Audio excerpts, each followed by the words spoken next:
Hey everybody, I'm Steve in Lawrenceville, Georgia, and this is my contest entry for the Whirligig Wars.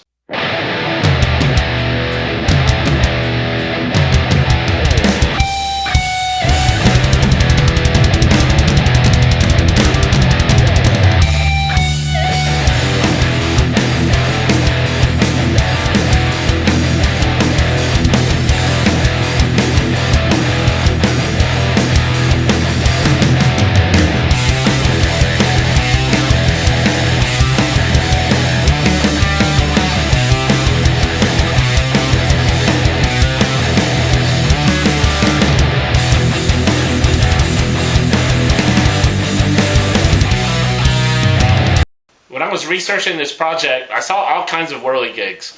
Most are wind powered, but there's also ones with hand cranks, and some even have electric motors that make them run. There's no way our homeowners association is going to approve this one, so I think it's going to end up being in the shop, and I'm just going to use the hand crank to turn it. And maybe someday I'll put an electric motor on it. That'd be cool. The first thing I did when I was finished was to build a stand for it. It was just easier to do some of the decorating and stuff if I had it sitting on a stand. And this is probably how it's going to display in my shop.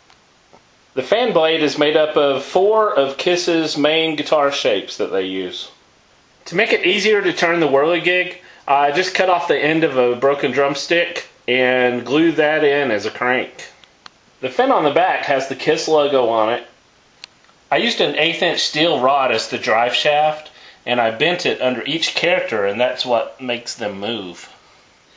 Each of the characters is made from 1/2 inch birch plywood, and I used sort of a tongue and groove method so that the whole body of each figure is on the same plane.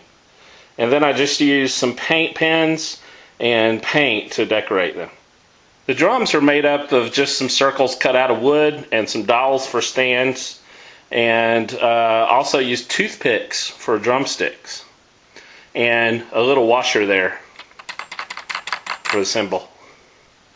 I'm not very good at painting, but most of this was done with a silver paint pen, which was really easy to apply.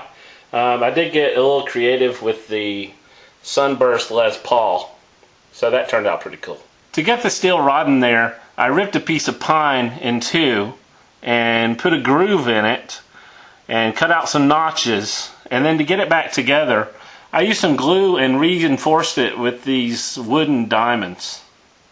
Here's the back of it, and I just did some decorating with the paint pen, and most of the whirligigs I've seen are of a side profile so you can view it from both sides, but this one is a little different in that they're all facing forward, so I had to do something with the back. One of the problems I had was trying to bend that steel rod and keep the main center part of the shaft straight all the way through the whirligig. I'd like to thank Steve of Woodworking for Mere Mortals and Laney at A Simple Design of Ocala for putting on this contest. I never would have built a whirligig without your inspiration. I'm glad I did. I had a blast making this one, and I still have some 1/8 inch steel rod left over, so I guess I'll be building another one. Take care.